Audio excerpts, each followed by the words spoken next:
My research at CSIR was on signal processing. So we did a lot of research around radar applications for the military. So yes, very technical, yes, very male. And coming back to your original question, I then started getting used to being the only girl. The only girl in the room, the only girl in the meet. Our strategy is quite clear, growth. We are a Pan-African organization. Africa Data Centers, the parent holding company Cassava, Pan-African, African-owned, and we tell an African story.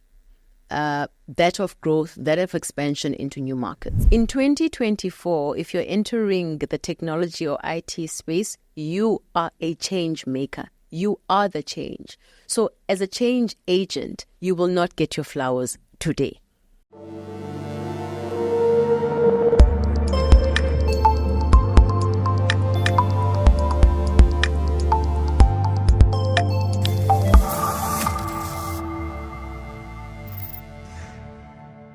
Hello and welcome to ITWeb TV with me, Sibahle Malinga.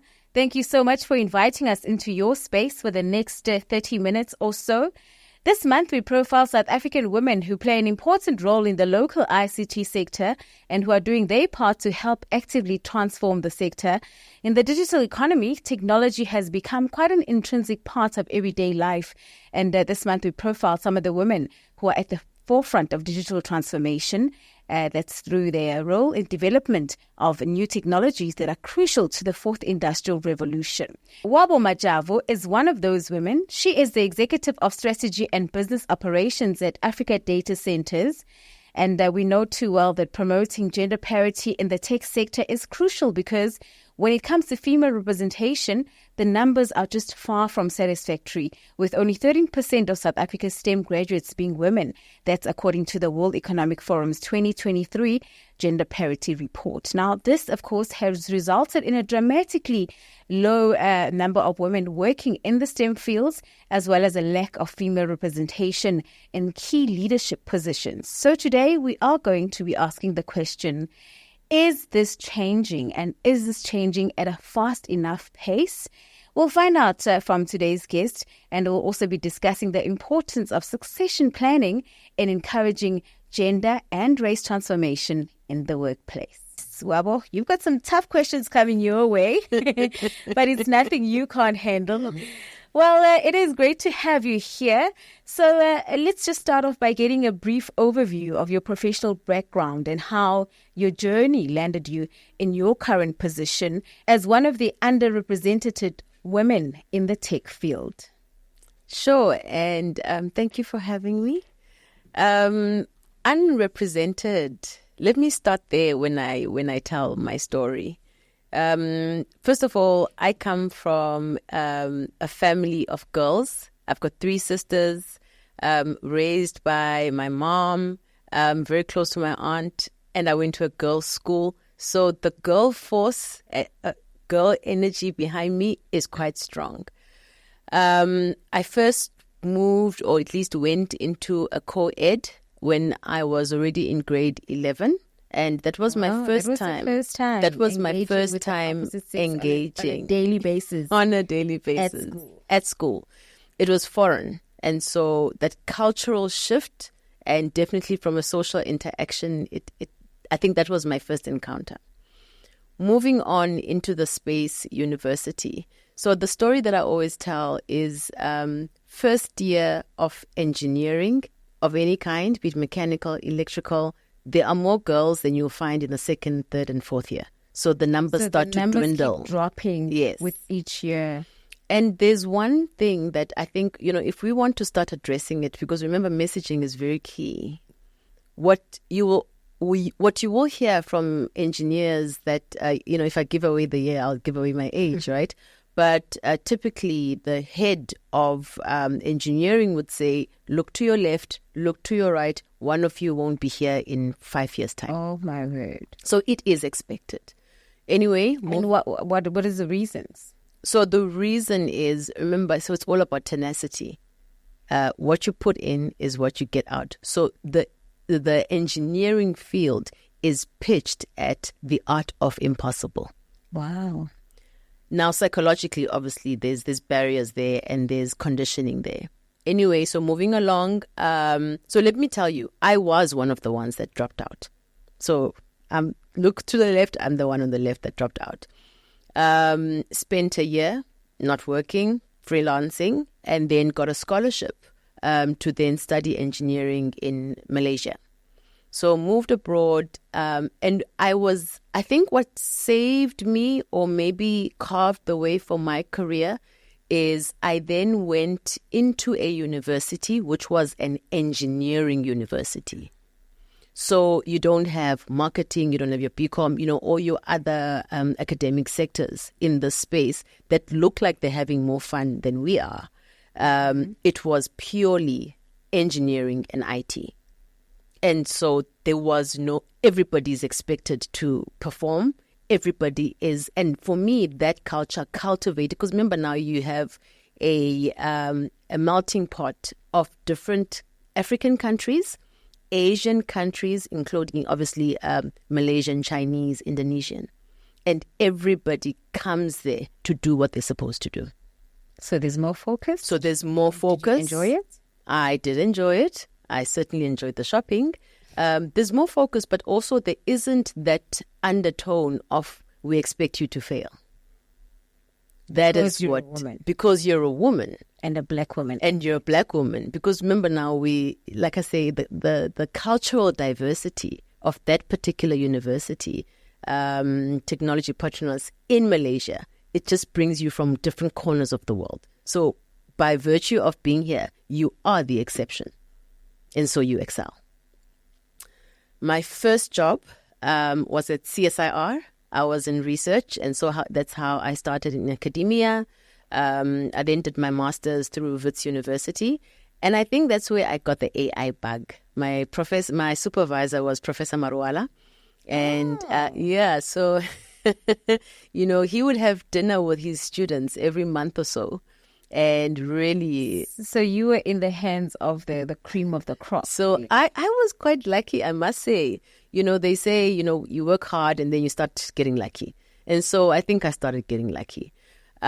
Moved on from there, entered the telco space. I worked for MTN.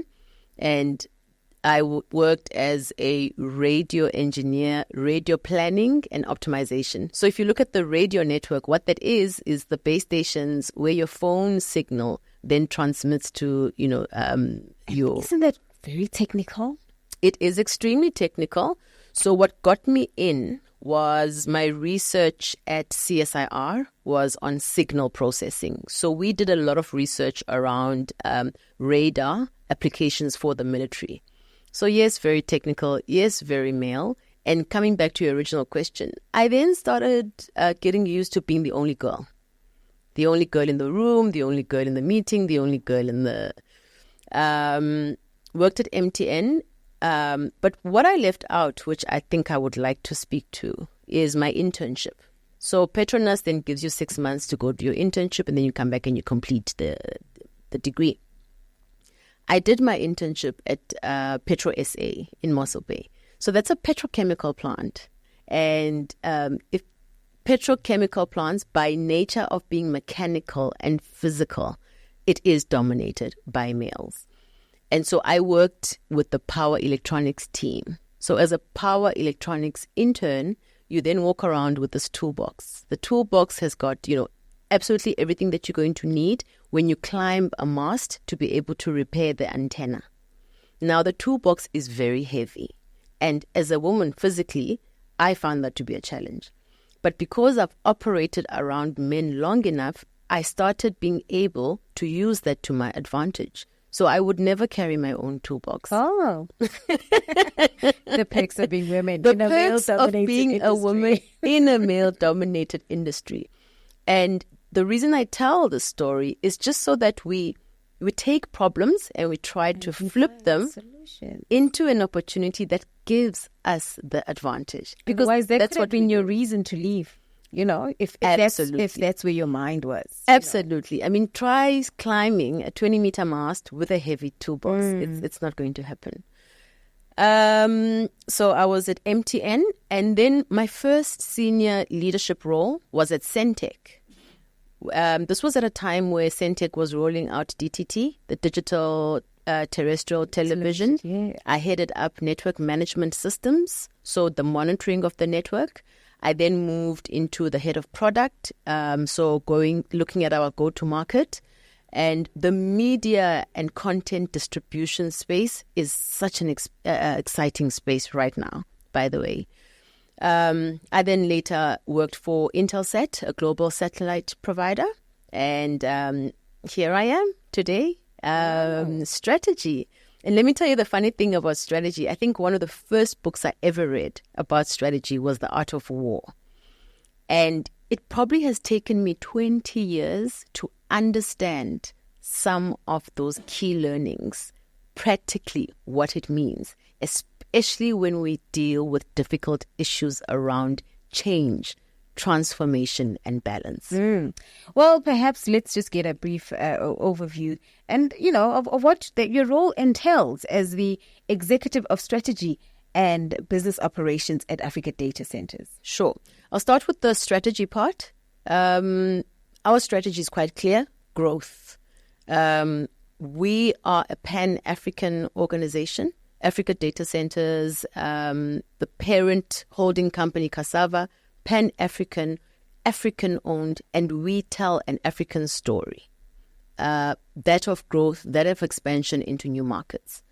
On the business operations, there's 4 pillars. The first one is energy. If you don't have a solid energy strategy in the data center business, you're dead in the water. Oh, my word. The second one is products. What product do we take to market, and what is the value add on top of, your conventional energy cooling solutions? The third one is BI and analytics. Building a data-driven organization led by data. So you start to remove your human bias when you start looking for performance and efficiency metrics.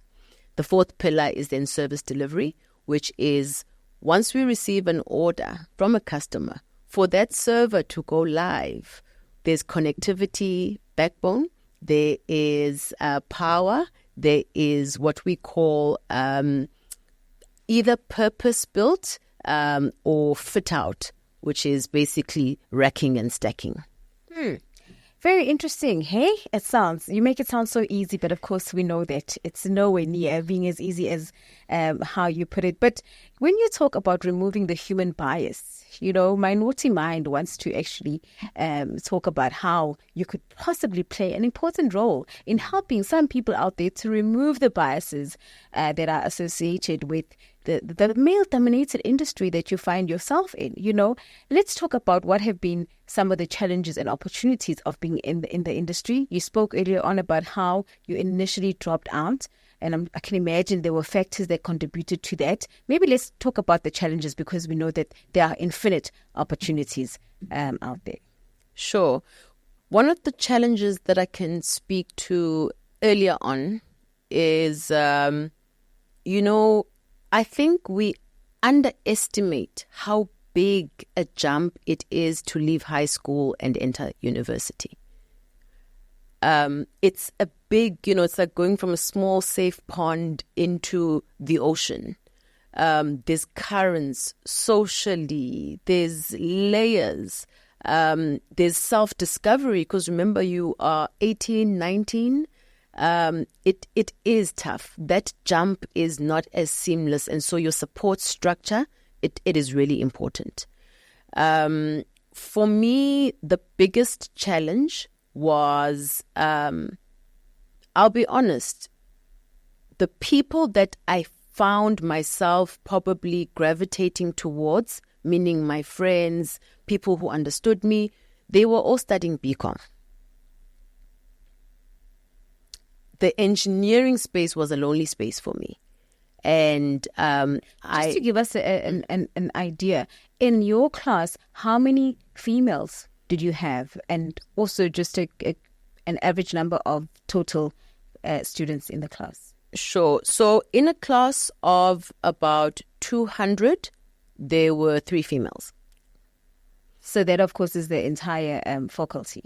Yes. And so And remember, I spoke earlier about the girl force. I mean, I went to a girls' school. And so that imbalance at that proportion, it came as a shock. You went to an extreme end. Yes, I went to an extreme end. Yes, in a girls' school. And so, speaking to challenges, let me talk about confidence. So, if you look at the room itself gives the boy student permission to ask a stupid question.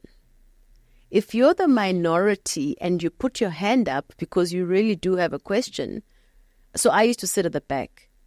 The entire class then turns to look at where this hand is coming from, and there's an uncommunicated expectation that that question better be worth our attention. So, like I say, this is not spoken, it's perceived. And so I would have to read up a little bit more to prepare even the questions that I would have to ask. And I think perceptions can be so dangerous sometimes, we really do need to find better ways of changing perceptions and dealing with the stereotypes that women often find themselves in. And so how would you compare that to being in the actual workplace now when you have to attend boardroom meetings? Did you encounter the same perceptions, or was there a difference? I think, Sbahle, this is a difficult one for me because it talks to the tone in the room. One of my colleagues said, everything rises and falls with leadership. That is so true. I'm lucky now because I think the ideology of the organization that I am in, it is driving an African agenda. So that is a unique, transformation is a priority. I can speak about earlier experiences where certainly you will have to prep a little bit more before an exco meeting. You have to prep a little bit more before your presentation. And so one thing I learned quite early was getting a sponsor. So by the time you do pitch an idea, by the time you do present an idea, you do have a sponsor. You have had someone buying in. That buy-in and that stakeholder engagement as a woman, it is critical. Wow. When you say that you have to prepare a little bit more, you have to work a little bit harder than your male counterparts. That reminds me of a lady that I actually interviewed right in these studios last year, same time last year, and who spoke about the fact that she had to almost bend over backwards to prove that she deserves to be here and that she is just as intelligent as the men in this meeting, if not more intelligent. And so, of course, that is unfair. That is unfair. And how do you think that, and it's harmful, those are destructive, harmful norms that we have to deal with in everyday life. And this, I don't think this is just in the IT sector, but it is just unfortunate that, the ICT sector happens to be male dominated, and of course there's a difference. But how do you think is the best way to deal with those norms, those stereotypes? Because I believe that just ensuring that we've got enough number of women in a company is not enough. That's just playing a numbers game. Just ensuring that, we've got enough number of black women in a particular department is not enough if we have not changed the thinking behind these stereotypes. All right. So there's two angles for me, and I'll jump on the solution oriented angle.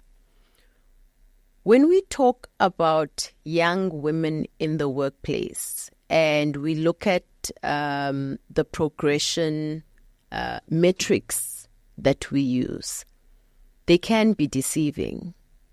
If you want to look at the advancement of women and you look at, for example, the number of entry-level jobs that, young graduates are getting that are black and female, and then you look at your probably board representation and C-suite representation, you would get an optimistic view. Now, look at middle management and look at the rate of progression. We need a progression metric. So there is how long does it transformation take is taking place, but at a very slow pace. So how long does it take the girl to go from intern to manager to senior manager versus her counterpart? That's the question. An appointment is the easy part, remember? And that's where it comes back to leadership. Appointment is the easy part. I don't struggle to find a job. And we know why appointment is easy. That's because government has put in, structures in place that ensure that. I mean, in our company, I'm part of the employment equity team, committee. So I'm one of those who actually play a role in ensuring that we have enough number of women in this department, enough number of disabled people in this department, enough number of black people in this department.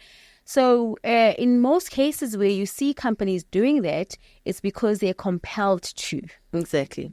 So the progression matrix for me is key.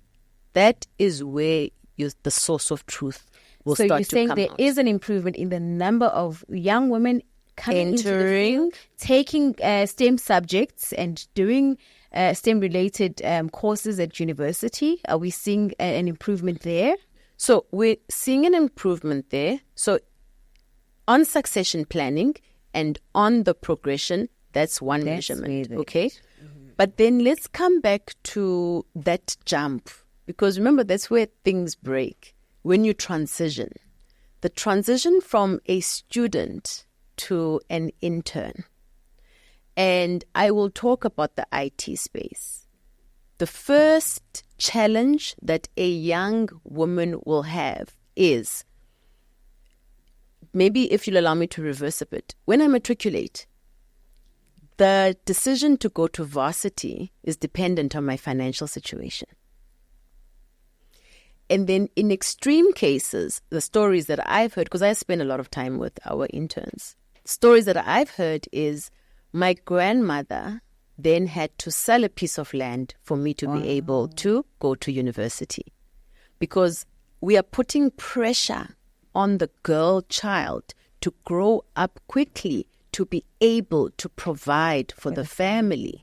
Because she has a grandmother, she has siblings, and that's how you see in some households, the firstborn is probably an assistant because she had to quickly get start putting food on the table, and then the sibling will be a medical doctor. And then thereafter, because she then had to chart a path and then start providing to better the family. Become the breadwinner. The girl, when you look at a girl, imagine a household behind her. Wow. Now, let's talk about the jump from university to the workplace. She's overcome all these challenges and she finally made it into the workplace. Now, what's unique about the IT space and what's common across any sector, be it financial, be it telco, what we call cutovers, meaning the maintenance work that you do on a live network that consumers use 24/7, that type of work where the most learning happens off-peak. Meaning when the banks are closed, when people have gone home, when the network is down, after midnight. Now, if you live in Alex and there's a cut-over happening this evening, the taxis are finished. You would not have been part of that cut-over. 6 months later, 4 cut-overs have happened. Your counterpart who has a car has made it to... So when it's time for me to make a decision around promotion, your background, your situation, your socio-economic situation works against you. So when I go back to leadership, the empathy and the conscious awakening about the situation around the girl child is so important. So let me tell you what MTN did, which I found to be a game changer. Every RF engineer was given a car. Oh my word. So the type of the job, so we need to start looking at tools of trade. the type of job of a radio RF engineer, so we do what you call drive tests. So you literally just drive around. You've got a phone that has some software on it, and you're able to see when the signal dips, so you're on a call continuously, and then you go back and you start analyzing a certain route, let's say Vereeniging or Sandton, for example. So you start seeing the patchy areas, and then you go and you optimize the network. So you used to get a car. So 2024, are we revisiting the tools of trade that will make the girl child compete? Because if you have to leave early because of a taxi and you can't take your laptop home because of your taxi route, it's dangerous. And so you leave your laptop at home. But what does programming and coding need? Practice. Tools of change. Tools of change. That's the key word. That's the key word. We need tools of change. And we can be creative around this, right? So remember, companies are quite sensitive around data for obvious legislative privacy policies that restrict them.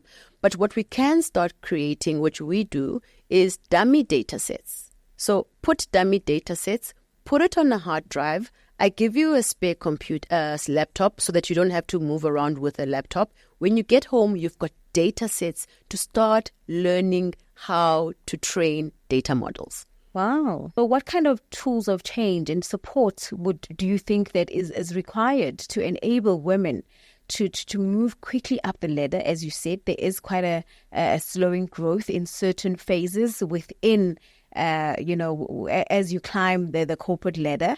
What do you feel is missing? Because even now, even with internships, we are seeing a lot of interns coming into ICT, but that's because there are so many skills development and so many initiatives that companies, together with government, have established in order to be, intentional about having more women enter the STEM field. So what should South African companies, particularly those in the ICT sector, do to be intentional about not just hiring more females, but ensuring that females are able to move up the ladder at as quick a pace as their male counterparts? Sure.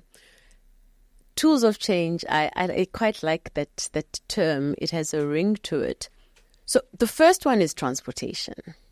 We have to be flexible. And I say, COVID was a game changer for us because we rethought what mobility means. Now we're quite flexible. We work from home. And so we're already starting to see that because of the change in policy following COVID, then we're starting to even the playing field. The second tool of change is every enterprise has got some enterprise supplier development program. Be deliberate about self-disruption because that's how you innovate. So you have a problem. Your problem is your Black females entry level are not progressing at a desired. Give that problem to them. Invest in it. Partner with organizations. When we talk innovation hub, that is for me the sweet middle ground because you have your tech startups. They are disruptive. You then go there, you start collaborating, you're fulfilling two roles. One, you're innovating and solving a problem. And from a compliance and ESG perspective, you're actually being smart about how you are allocating your funds. Yes. Then we move away from the compliance and checkbox exercise. Give me a budget. This is how I'll report on it. And then I'll get a tax rebate. So in light of South Africa's high unemployment rates, do you think this gives us an opportunity to be intentional about hiring more young female, particularly the young people who are unemployed? And we are seeing many skills development organizations that they're participating in. Is that a solution, or could it be a solution to South Africa's high unemployment rate? Yeah. So I've got an engineering brain, right? So my brain is very methodical. And so I like to think of it as a three-pronged approach. One from the unemployed individual, the second from these agencies for upskilling, and the third being the employer. So let me start with the unemployed graduate. There's a lady in Cape Town, and she does my makeup when I'm in Cape Town. So I asked her, because whenever we converse, she's articulate. And then I asked her, what is your background? She says, I've got an IT degree, but I couldn't find a job. And so now I do makeup. And so I said, hang on. That can't be right. That can't be right. Wow. So the role that I play is then to communicate the options that you have, that the conventional method of just seeking employment and then giving up or looking for alternatives in 2024, the barrier is gone. You can freelance. If you know how to code, you can freelance. Especially when you're a woman in IT. Of course. Those are in demand. It's awareness. So you can freelance. And I talk a lot about that. How do you freelance? Who do you speak to when you want to freelance? So that is on the unemployed. Then let me talk about the agencies and the innovation hubs. There's a company called Connector. And the founder, Yandisa, I think Mail and Guardian, it was in 2022. I think they had a Businesswoman 2020 list. She has a company called Connector. And one of the things that she said that awakened me is the innovation and the disruption is going to come from our rural communities. Wow. Because they build to survive. They innovate to survive. And they're forced to leapfrog. They're not dealing with any legacy. Yes. So they like what you see in Kenya and your yes. and your Nigeria. Exactly. They forced to use the mobile money transactions because exactly. So this now is not. It stops becoming an employment conversation. It starts becoming an access conversation. Because she is then upskilling in those communities within all the cloud provider platforms, all the certifications that you need, and you start earning, number one. Number two, you then start creating, because the problems that you create will serve your community. Absolutely. A very basic example, she says, without even technology, I don't know if you know this, but cow dung is used as inside a hut. It's used to, layer the floor. So every now and again you refresh it. Every now and again, because it acts as a thermal insulator. That's why some huts are built or right on the outside. They use cow dung for that. So you use mud for the walls, and then on the floor you then use the cow dung. Because then in winter, it's a bit warm. In summer, it's a bit cooler. Wow. Now, that thinking is the thinking you need to then be able... Remember now, I combine that thinking, I combine it with the skill, the certifications, look at the product that's going to come out. And let's talk about intellect and stereotype, because I think this narrative, it really does need to be corrected. If you look post-World War II, programmers were women. No, you're kidding, right? Computer programmers. The very first algorithm that was loaded onto a machine was Ada Lovelace in 1833. Wow. And there was a 50% representation. So software was done by the women, and the mainframes, because of their mechanical nature, was allocated to the men. The internet boom. In about the 60s, there's a Cosmopolitan article. It's called The Coding Girls. It was hip and sexy to be a programmer. That rings a bell. Right? Now. Yes. Fast forward, the internet takes over. Companies awaken to the possibility of software. Now we're starting to look for programmers. Now we start profiling, and we start developing aptitude tests as to what makes a good programmer, what makes a bad programmer.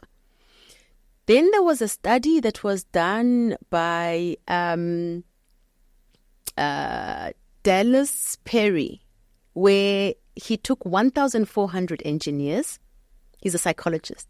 1,400 engineers. 1,200 of those engineers were male. So your data set had a bias. So then the outcome was attributes that are leaning towards the male. And that's how we started recruiting. Fascinating. Fast forward, look at the numbers you're sitting with today. We've moved from 50-50 to the numbers you've just shared with us.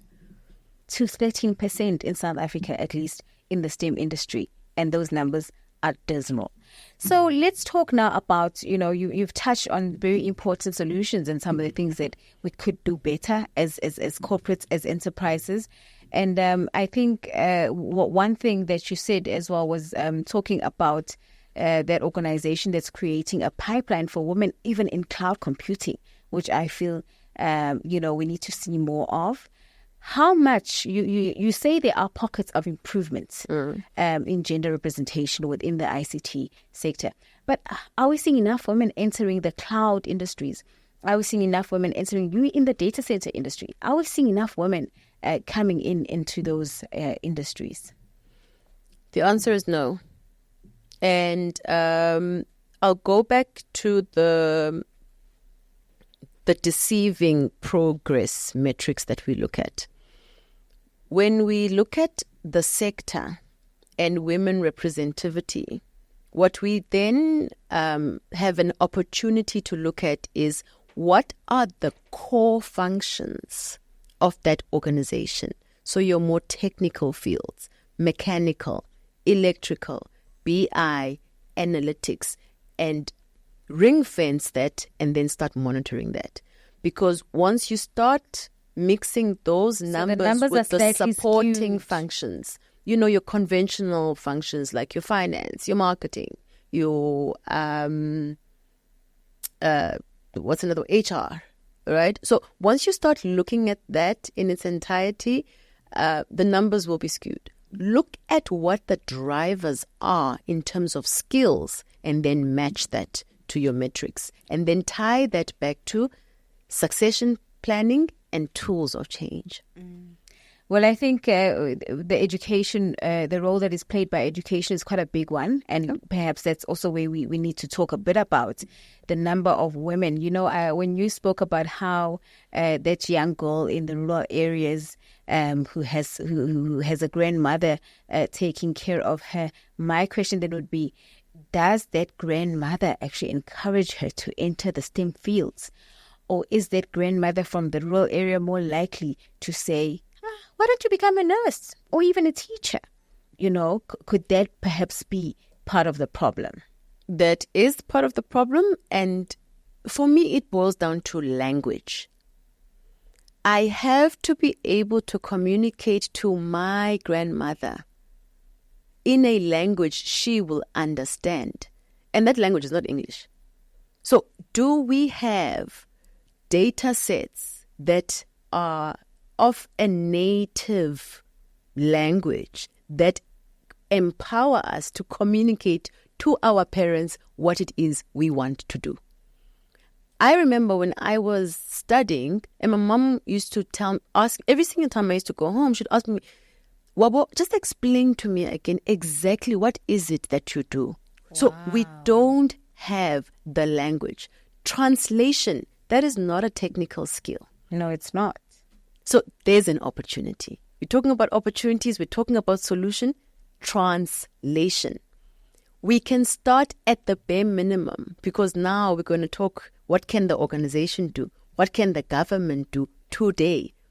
Everything you ship into the country, be it a calculator, be it a cell phone, can you translate it into all my official languages so that I can start developing the lexicon for the things that I can package a message to my mother in my language if I understand the terminology. Wow. I love the way you use the engineering analogy to everything, and your jargons, your technical jargons fit in very well with our conversation today. But speaking of resolutions, we are running out of time. I have to ask you this question though. What more can government and corporate sectors do just to ensure a continuous pipeline of young girls are entering the STEM industries? Sure. I'll actually speak to a very recent matter that we saw in Kenya, where young people, Gen Zs, they took to the streets because of certain clauses they were not happy with in the finance bill. And so bring it back home, ICT sector, let's review our policies with the user in mind, with the developer in mind. So start creating space for co-consultation. That's the first one. Then the second one is public-private partnerships. Do you know what government is really, really good at? And I think we overlook this. Government is really good at planning. And then the private sector is your execution arm. Implementation. Now look at that balance. And then you can use agencies to facilitate it. I mean, we all know already seeing those exactly, we are. Because remember what has, I think, maybe hamstrung us in the government sector, because remember, I've been on both sides, is then, of course, there's, your PFMAs when it comes to procurement. There's your, how do I justify this? Does it not look like I'm favoring one over the other? How do I justify the fact that I want to work with an MTN if I have worked at MTN? So we're starting to see that improving. So public-private partnerships, and in line with the consultation with the Gen Zs, use the Gen Zs to self-disrupt. That's innovation. In my conversation with women in IT, there's a specific woman that I actually had an interesting conversation with. She's in engineering, and she spoke about the fact that in the engineering field alone, the few women who actually enter the field are likely to drop out or change industries in the first 3 years. And she says that she was one of those women. She is one of those women, and she ended up coming back into the industry. So she spoke about the discrimination, the stereotypes, etc., etc. Have you experienced any of that? And tell us about your experience if you've had any. Yeah. So stereotypes are all about, I always say you act according to what you know. And so when we look at it possibly as resistance or hostility, as women, the one thing that we have is empathy. So that's my starting point. I empathize with, a person acting out of what they don't know. Understanding the benefits of cognitive diversity. Because we are compassionate beings. Yes, we are compassionate beings. Understanding that you have overlooked the fact that the product that you are building, the consumer, is not a man or may not be a man. And those are the things that there's a book called Working Backwards. Think about the consumer, think about the shareholder. Everything in between is noise. And a very good example. So you don't take it personally. But then how do you use it to your advantage? One of the companies I worked for, so the access card, you tag in and out. I was then made aware that they're actually tracking the number of hours that you are in the office. And so I used that to my advantage because then I would stay at work and I would then be able to consult with the technicians and operators long after my team leader has gone home so that I can learn more and grow more in that time. Wow, fascinating. And that's exactly what happened. Did you get to learn? And I think remember, I had a decision to make. Will I let this destroy me or deter me, or how can I flip it? Well, many lessons here from our guest today, Wabo Majavu, who is the Executive of Strategy and Business Operations at Africa Data Centers. Wabo, Wabo, thank you so much for your time. I've learned so much. I've been inspired, and I do wish you all the best.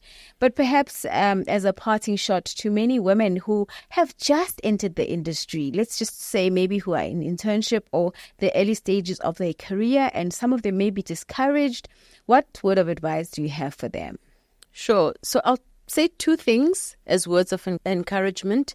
In 2024, if you're entering the technology or IT space, you are a change maker. You are the change. So as a change agent, you will not get your flowers today. The second thing I'd like to say is sense of self and awareness and self-mastery. So if you're a young girl and you're feeling discouraged, and as a woman, if you are given a label, and then you try and change because of that label, trust me, you'll get another label. So start with self. Whatever label comes, you do not have to internalize it, personalize it. It is a calling. We have empathy. So it is then our responsibility to make the better decisions and the choices and keep the workspace positive. Wow, that's absolutely amazing. So sense of self, remember who you are, and just be comfortable in your own skin and acknowledge that you are not perfect, and that's okay. Also, I think just focus on your positive attributes more than anything. Well, that brings us to the end of today's program. Thank you so much for tuning in. Thank you to my guest, Wabo. And of course, remember to subscribe and follow us on Twitter @ITWeb. That's our handle. Adios.